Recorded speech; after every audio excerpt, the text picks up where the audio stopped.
2012 में हमको कांग्रेस पार्टी ने मौका दिया। अच्छा अच्छा और मैं चुनाव लड़ा, लगभग 30,000 वोट प्राप्त। अच्छा अच्छा मेहनत करते करते 2017 पार्टी ने फिर मौका दिया, गठबंधन में लगभग 53,000 वोट हमको प्राप्त हुए, लेकिन चुनाव हम हारे। पार्टी और हम खुद स्वीकार करते हैं कि हम लोग सोशल मीडिया पे नहीं थे। अच्छा जो गोदी मीडिया, जो चैनल खरीदे हुए हैं भारतीय जनता पार्टी के, उद्योगपतियों की समस्या हो, ठेकेदारों को राशन कम मिलता हो तो उनकी भी समस्याएं हैं, प्रधानों की भी समस्याएं हैं। प्रधानों को भी बहुत, क्या कह सकते हैं कि भ्रष्टाचार चरम सीमा पे है। अच्छा। प्रधान भी खुल करके काम नहीं कर पा रहे हैं बेचारे, उनकी भी समस्याएं हैं। मजबूती से अपना काम कर रही है, चाहे बिजली के मुद्दे पे हो, चाहे शिक्षा के मुद्दे पे हो। हम लोग बराबर आंदोलन, ज्ञापन आंदोलन के माध्यम से हरा में कि आपका ये फोन नंबर कहीं बदल तो नहीं जाएगा। अच्छा अच्छा मैं सब उस समय कहता था, मतलब क्षेत्र में जाते हैं तो जनता के सवाल होते हैं। हाँ, ये सवाल होता था कि कहीं ये फोन नंबर बाद में बदला जाता था। तो मेरा उनसे एक ईमानदारी से जवाब होता था कि जिस दिन मेरा नंबर ये बंद हो जाए, समझ लेना मैं इस दुनिया से सांडी रेल लाइन का जो मामला है, मैं उसके लिए पूरी जी जान से लगूंगा भारत सरकार में प्रयास करके। और यहाँ एक बड़ा उद्योग स्थापित करने का प्रयास करूंगा। आदर्श कौन है? राहुल गांधी। कांग्रेस आपकी नजर में विचारधारा या मिशन?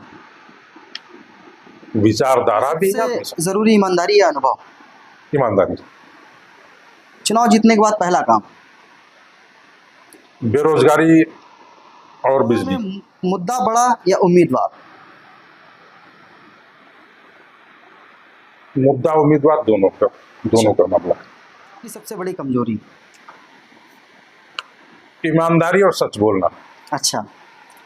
आलोचना सुनकर आपको गुस्सा आता है या मुस्कुरा देते हैं? मुस्कुरा देते हैं। अधिकार, शिक्षा का अधिकार, रोजगार का अधिकार, भोजन का अधिकार, सब कांग्रेस ने किया और सबके लिए किया। अच्छा। दोस्तों नमस्कार, बहुत स्वागत है आप सभी दर्शकों का। आज हमारे पॉडकास्ट कार्यक्रम के खास मेहमान हैं जो किसी भी परिचय के मोहताज नहीं है। पूर्व में भी विधानसभा के कई चुनाव लड़ चुके हैं, 27 की कहीं ना कहीं फिर दावेदारी कर रहे हैं। खास मेहमान है श्री ओमेंद्र वर्मा जी। सर बहुत बहुत स्वागत है आपका इस आज के खास प्रोग्राम में हमारे। धन्यवाद आरिफ भाई, आप हमारे यहाँ आए, हमारा इंटरव्यू करने, स्वागत है आपका। अच्छा, अगर बात कर ले भाई साहब आपकी, तो आप राजनीति में आए, राजनीति की प्रेरणा आपको कहाँ से मिली है? राजनीति की प्रेरणा दरअसल हम लोग CSN महाविद्यालय में गवर्नमेंट डिग्री का GIC अब के बाद CSN कॉलेज में हम लोग ग्रेजुएशन कर रहे थे। तो हमारे एक मित्र और हमारे बचपन के साथी जितेंद्र सिंह राणा, आज हालांकि उनका स्वर्गवास हो चुका है, उन्होंने चुनाव लड़ने की इच्छा जाहिर करी, छत्र संघ अध्यक्ष की। फिर हम लोगों ने उनको मिलकर चुनाव लड़ाया और खासकर हमने उस चुनाव में बहुत मेहनत करी, तो वहीं पर चुनाव उनको जिताया भी। और तभी से हमको राजनीतिक इच्छा शक्ति जागृत हुई और मैं राजनीति में धीरे धीरे सक्रिय होने लगा। अच्छा, आप विधानसभा का चुनाव सांडी विधानसभा से 2012 में भी चुनाव लड़े थे, 17 में भी चुनाव लड़े, कहीं ना कहीं 27 में फिर दावेदारी कर रहे हैं जी। तो कहाँ पर भूल हुई थी, कहाँ पर मिसिंग हुई थी जो 2012 में भी आप रह गए और 17 में भी रह गए आप? देखिए, हमने चुनाव 97 के बाद में 2000 में ग्राम पंचायत का, अपनी ग्राम पंचायत शहाबुद्दीनपुर विकासखंड सुरसा से पहला चुनाव लड़ा। पहली बार मैं चुनाव हार गया था, करीब 750 वोट हमको मिले ग्राम पंचायत में और मैं करीब 100 वोटों से चुनाव हार गया। फिर धीरे धीरे मैं काम करता रहा। 2005 में लोगों ने हमको फिर मौका दिया और लगभग 1400 वोट प्राप्त करके 400 वोटों से मैं चुनाव जीता था। अच्छा। फिर मैं प्रधान रहते हुए बेहतर ग्राम पंचायत के लिए काम किया। अन्य अपने साथी प्रधानों की जो समस्याएं होती थी उनको जिला स्तर पे, ब्लॉक स्तर पे अधिकारियों के सामने रखना, उनकी बात प्रमुखता से पढ़े लिखे होने के नाते रखवा करके उनके साथ जुड़ के, तो हमारा जुड़ाव सुरसा विकास खंड में लगभग सभी प्रधानों से हो गया, और लोग हमको अपने संरक्षक के रूप में या साथी सहयोगी के द्वारा जो हमारी बात बेहतर ढंग से अधिकारी, जिलाधिकारी, सीडीओ, एसडीएम तक रखते थे, इससे हमारा जुड़ाव बढ़ता गया। अच्छा। 2010 में उन्हीं सभी लोगों ने हमको जिला पंचायत का चुनाव लाया, और यहाँ आप जानते हैं कि सुरसा विकास खंड में धुरंधर लोग चुनाव लड़ते हैं, तो पहला चुनाव मैंने लगभग 4000 वोटों से जिला पंचायत में। अच्छा। उसके बाद में काम करता गया। 2012 में हमको कांग्रेस पार्टी ने मौका दिया। अच्छा अच्छा। और मैं चुनाव लड़ा, लगभग 30,000 वोट प्राप्त। अच्छा अच्छा। मेहनत करते करते 2017 में पार्टी ने फिर मौका दिया, गठबंधन में लगभग 53,000 वोट हमको प्राप्त हुए, लेकिन चुनाव हम हारे। जैसा कि आपने पूछा कि चुनाव क्यों हारे, चुनाव हारने का मुख्य कारण 2 थे। एक तो हमको टिकट का जो वितरण हुआ थोड़ा देर में हो पाया, मैं अपने लोगों के बीच में अपनी बात मजबूती से नहीं रख पाया, शायद ये हमारा मुख्य कारण है। और दूसरा, उस समय वर्तमान सपा की सरकार थी, तो लोग भाजपा के झूठे वादों में आकर के उनसे प्रभावित ज्यादा हो रहे थे, हमारी बात पे विश्वास कम कर रहे थे। अच्छा, ये मुख्य कारण था। अच्छा अच्छा। अच्छा, आपने अभी अपनी शैक्षणिक योग्यता की बात की थी। जी जी। तो शैक्षणिक योग्यता को भी दर्शा दीजिए। मैं आरिफ भाई बीएड किया हूँ और एलएलबी हूँ पेशे से। अच्छा अच्छा। पैसे से लॉयर भी है। पेशे से लॉयर भी है। हाँ। और बीएड होने के नाते हमारे साथी तो बहुत अध्यापक हो चुके हैं, लेकिन हमारी राजनीति में रुचि थी। अच्छा अच्छा। तो हम शैक्षणिक कार्य नहीं कर पाए, ये हमारा दुर्भाग्य है। लेकिन अगर हमको मौका मिलता है कभी, तो हम अपने शिक्षा के जो हमारे मित्र हैं, शिक्षक गण हैं, उनके लिए भी बेहतर काम करने का प्रयास करूंगा, अभिभावकों के लिए भी बेहतर काम करने का। अच्छा, अभी आपने वर्तमान की सरकार भाजपा पर आरोप लगाया कि कहीं ना कहीं उनके जुमलेबाजी जनता बहक गई, सपा सरकार थी। वर्तमान में सरकार आज भी भाजपा की है जी। तो कैसे 27 में फेस करेंगे चुनाव को?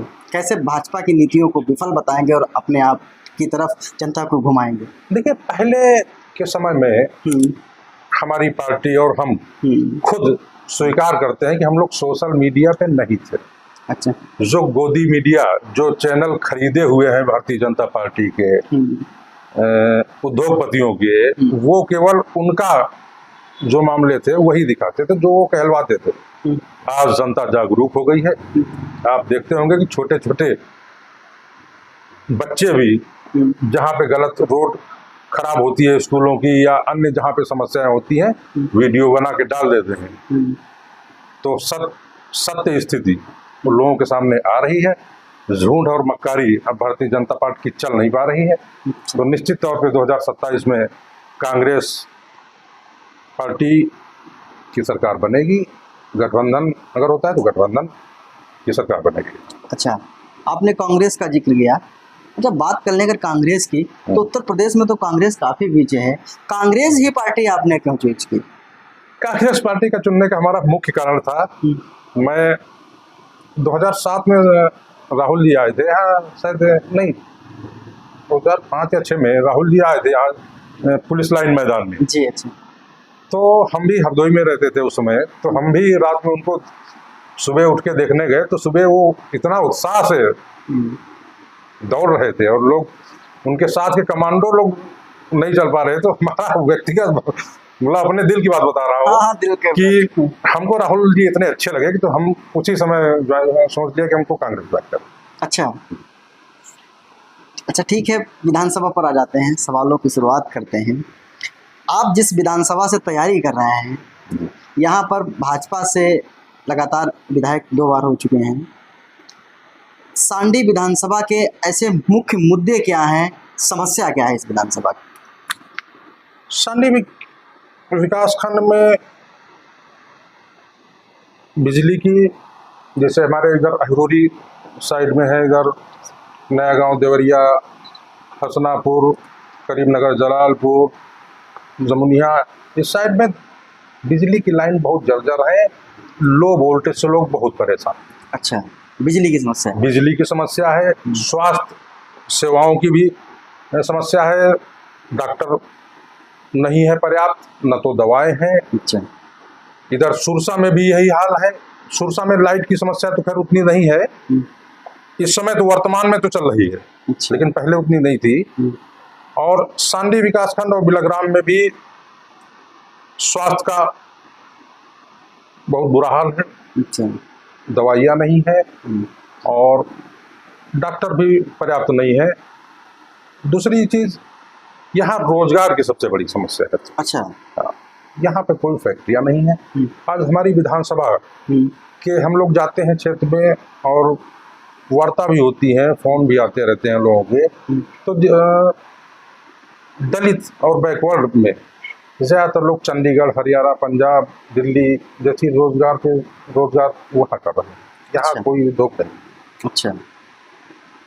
अच्छा, एक सवाल है, जनता आपसे पूछती है आपको ही वोट क्यों दिया जाए? देखिए, एक तो मैं जमीन से जुड़ा हुआ व्यक्ति हूँ। यहाँ पंचायत स्तर पे हमने जमीन में बैठ करके लोगों की समस्याएं सुन करके उनका समाधान के लिए प्रयास किया है। और अगर हम विधायक बनते हैं तो चाहे शिक्षा की समस्या हो, क्योंकि मैं खुद बीएड हूँ, शिक्षक हूँ, मैं खुद पंचायत का प्रतिनिधि रहा हूँ, मुझको हर छोटी छोटी समस्याओं के बारे में जानकारी। अच्छा। चाहे कोटेदारों की समस्या हो, कोटेदारों को राशन कम मिलता हो तो उनकी भी समस्याएं हैं। अच्छा। प्रधानों की भी समस्याएं हैं, प्रधानों को भी बहुत, क्या कह सकते हैं कि भ्रष्टाचार चरम सीमा पे है। अच्छा। प्रधान भी खुल करके काम नहीं कर पा रहे हैं बेचारे, उनकी भी समस्याएं हैं। अच्छा। ग्रामीणों की तो है ही। अच्छा। तो हम, अगर हमको लोग चुनते हैं तो हम सभी के लिए काम करें, सभी के लिए काम करेंगे।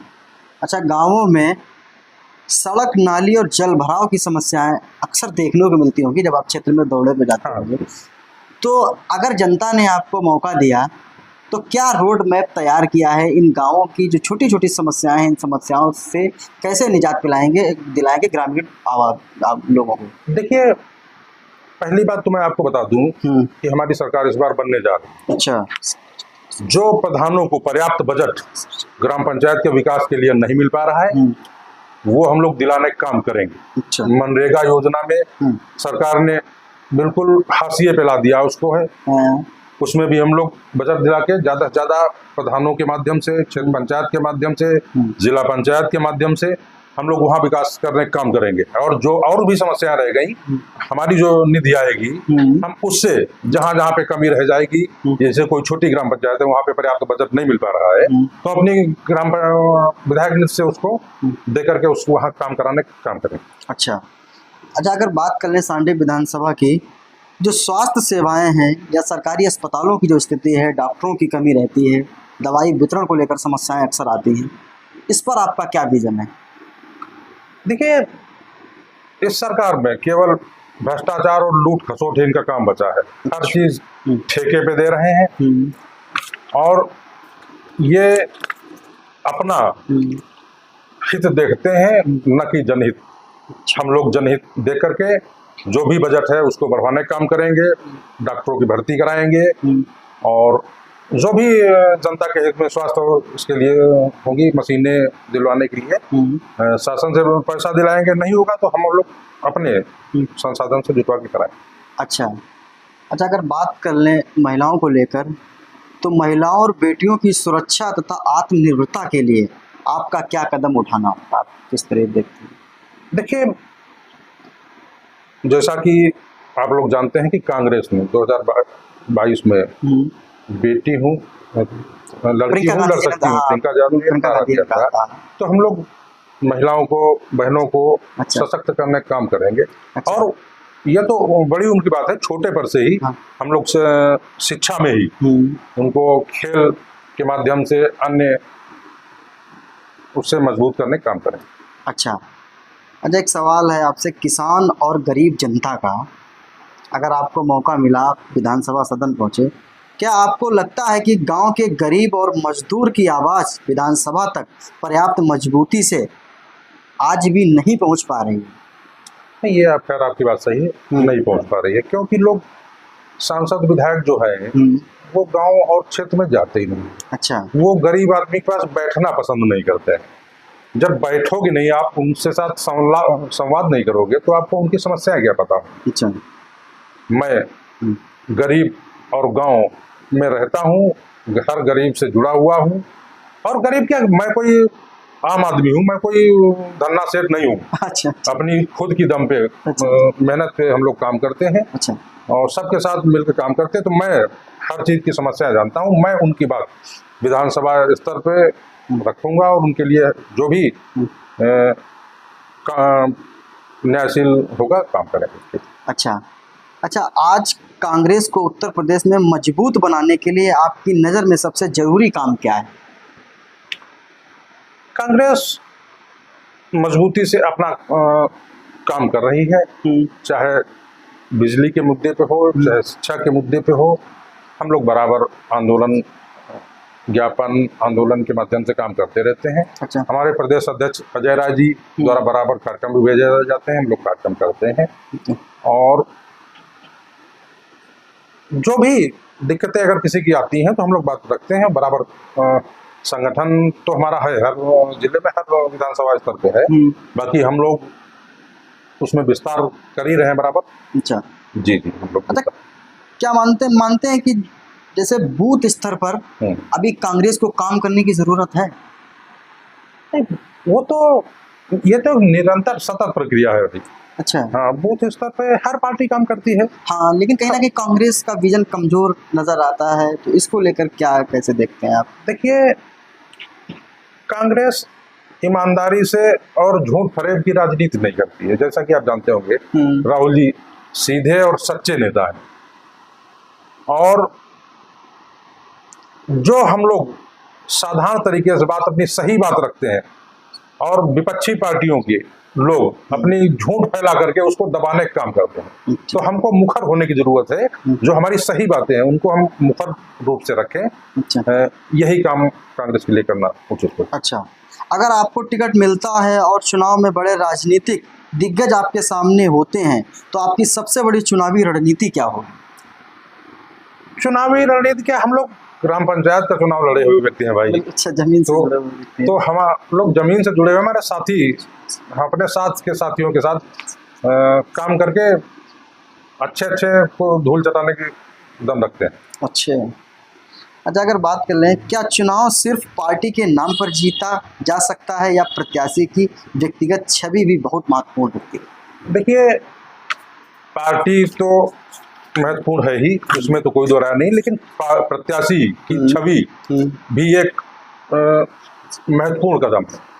हमको लगता है कम से कम 30 से 40% प्रत्याशी का चयन भी अच्छा होना चाहिए। जैसे मैं अपना उदाहरण दे दूं, मेरा इतना पुराना राजनीति काल है, हम पे कोई आपराधिक मुकदमे नहीं है। अच्छा। एक भी हम पे आपराधिक मुकदमा नहीं, बस एक राजनीतिक मुकदमा है, उसके अलावा कोई आपराधिक मुकदमा हम पे नहीं हुआ है। अच्छा। तो प्रत्याशी का स्वच्छ होना, गैर विवादित होना, ये बहुत महत्वपूर्ण लगता है। राजनीति में पैसा और बाहुबल चुनाव को प्रभावित करता है, आप इस चुनौती को कैसे देखते हैं? नहीं, ये तो खैर प्रभावित करता है, लेकिन जब आप सही ईमानदारी से सही रणनीति के साथ काम करते हैं, तो वो पैसा और धनबल कहीं टिक नहीं पाता है। अच्छा। क्योंकि ग्राम पंचायत का उदाहरण मैं आपको दे रहा हूँ कि मैंने कभी धन का कहीं प्रलोभन किसी को नहीं दिया, और अच्छे खाटे वोटों से जिला पंचायत और प्रधानी के चुनाव जीते हैं, तो मैं इसको नहीं मानता। अच्छा। अच्छा, क्या आप चुनाव जीतने के बाद भी आम जनता के लिए उतनी ही आसानी से उपलब्ध रहेंगे जितनी आसानी से आज भी उपलब्ध है जनता की? हमारा तो कहना था, लोग पहले भी बात करते थे 17 और 18 में, कि आपका ये फोन नंबर कहीं बदल तो नहीं जाएगा। अच्छा। अच्छा। तो मैं सब उस समय कहता था, मतलब क्षेत्र में जाते हैं तो जनता के सवाल होते हैं। हाँ, ये सवाल होता था कि कहीं ये फोन नंबर बाद में बदला जाता था। तो मेरा उनसे एक ईमानदारी से जवाब होता था कि जिस दिन मेरा नंबर ये बंद हो जाए, समझ लेना मैं इस दुनिया में नहीं, वरना मेरा मोबाइल नंबर बंद नहीं होगा, और मैं आपके बीच में भी रहूंगा और आप जब चाहे मुझसे बात कर सकते हैं और डायरेक्ट मिल सकते हैं। और मैं आपके क्षेत्र में भी बराबर निरंतर हर महीने कम से कम 8-10 जगह भ्रमण पे रहूंगा। अच्छा अच्छा।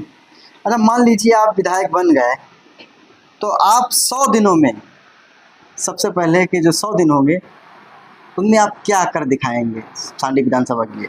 सबसे पहले तो हमारी काम जो हम्म, बिजली की समस्या है उस पर काम करेंगे, स्वास्थ्य पे काम करेंगे और शिक्षा व्यवस्था जो बदहाल है उस पर भी हम लोग काम करेंगे। ये हमारी पहली प्राथमिकता है। अच्छा। और तीसरे नंबर पे उसके बाद में आएगा जो किसानों के साथ जो खाद बीज उनको सही नहीं मिल पा रहा है, उनकी फसलों का उचित मूल्य सही नहीं मिल पा रहा है, इसके लिए भी हम लोग काम करेंगे। अच्छा, अगर सरकार आपकी पार्टी की ना हो और विपक्ष के विधायक हों आप, तो अपने क्षेत्र के विकास के लिए सरकार से काम कैसे करवाएंगे? देखिए, हमारी जो जायज़ मांगे होंगी, हाँ। सरकार को उसको सुनना पड़ेगा। अच्छा। क्योंकि हम सरकार कोई भी हो उसको जनहित की बात सुननी पड़ेगी और हम सुनवा के रहेंगे। क्योंकि मैं भी अपने 3 लाख से ऊपर ज़्यादा का चुना हुआ प्रतिनिधि दूंगा, तो मैं सरकार से मनवाऊंगा। पहली बात तो हमारी सरकार हमारी ही बनेगी। अच्छा इसमें कोई जो है। अच्छा, क्या आप जनता से किए गए वादों का सालाना हिसाब सार्वजनिक करेंगे? बिल्कुल बिल्कुल, ये तो हमारी प्राथमिकताओं में होगा। अच्छा अच्छा, ठीक है। अब जनता से जुड़ने वाले कुछ सवाल हैं जी। आपके विजन में ऐसा कौन सा संघर्ष रहा जिसने आपको आम आदमी की समस्याओं को समझना सिखाया? जैसे हमारे यहाँ जो पहले हम प्रधान 2005 में चुने गए, यहाँ लोगों को राशन तेल होली दीपावली के समय अलावा नहीं मिलता था। उनकी समस्याओं को लेकर के हमने धरने प्रदर्शन किए। प्रधान होते हुए भी हम लोग नहीं तो जिला अधिकारी के यहाँ कई धरने प्रदर्शन किए। उसके बाद में आपने सुना होगा कि पहले ऐसे ही सब चलता था। जब मैंने धरने प्रदर्शन किए हैं उसके बाद में एक लेखपाल की ड्यूटी कोटे पे लगाई जाती थी। अच्छा। वो हमारे धरने प्रदर्शन के बाद शुरू हुआ था। अच्छा। उससे सुधार हुआ। हमारे यहाँ स्पेशल एक कानून को और एक लेखपाल लगाया जाता था। तो ये हमने चुनौती में शुरू करी। हमारे गांव में और अन्य मजरों में जो समस्याएं थी रोड और नाली की, उसको हमने पहले ही साल बहुत काम, जो भी धन हमको मिला काफ़ी हमने काम करा। अच्छा, राजनीति में अक्सर लोगों को आलोचनाएं मिलती हैं, तो राजनीति में जब आलोचना मिलने पर आप उसे किस तरह लेते हैं?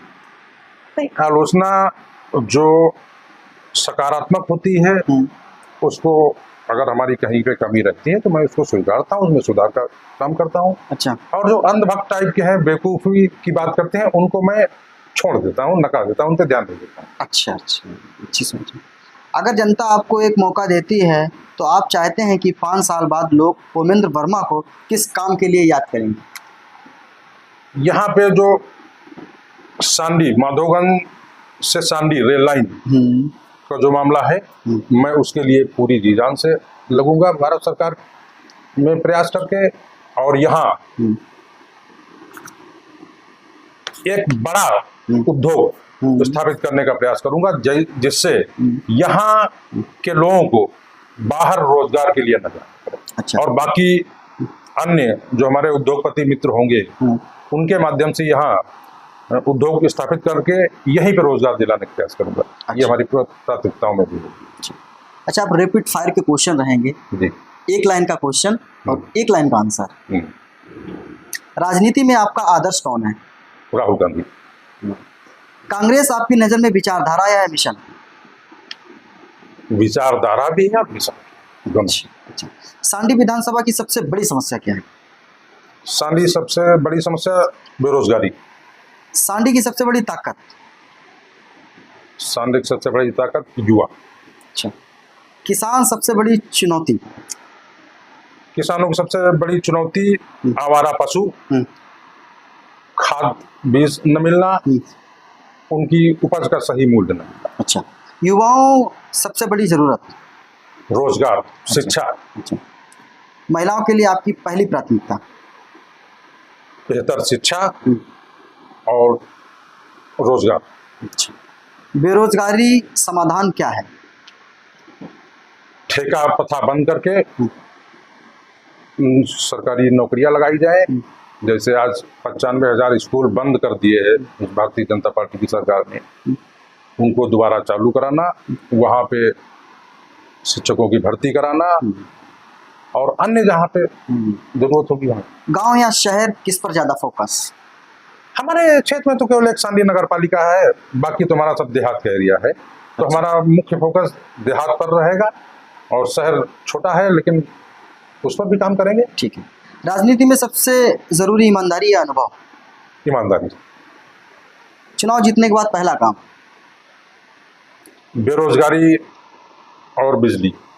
क्या चुनाव में मुद्दा बड़ा या उम्मीदवार? मुद्दा उम्मीदवार दोनों का मामला है।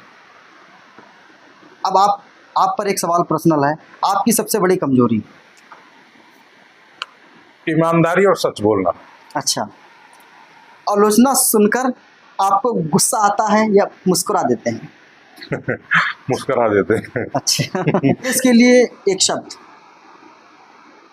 कांग्रेस एक ऐसी पार्टी है जो सबके लिए काम करती है। अच्छा। चाहे किसान हो, चाहे जवान हो, चाहे महिला हो,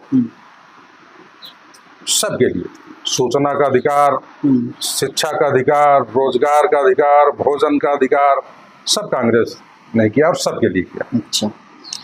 अंत में कार्यक्रम को समाप्त करते हैं। आखिरी सवाल है, सांडी विधानसभा की जनता के नाम आपका सीधा संदेश क्या रहेगा? क्या कहना चाहेंगे सांडी विधानसभा की जनता के लिए? हमारे सांडी विधानसभा के साथियों, माताओं, बहनों, आप सभी को नमस्कार। अगर आप लोग हमको इस चुनाव में मौका देते हैं तो जो भी आप हमसे अपेक्षा करेंगे, हम उन अपेक्षाओं पे खरा उतरने का प्रयास करूंगा। बहुत बहुत धन्यवाद आज का इस हमारे प्रोग्राम में। तो ये थे कांग्रेस के संभावित प्रत्याशी 158 सांडी विधानसभा से उम्मीदवार हैं श्री ओमेन वर्मा जी। आप इनको सुन रहे थे, बड़े बेबाकी से खैर इन्होंने हमारे जवाब दिए हैं। अगले पॉडकास्ट के कार्यक्रम के कोई खास मेहमान होंगे।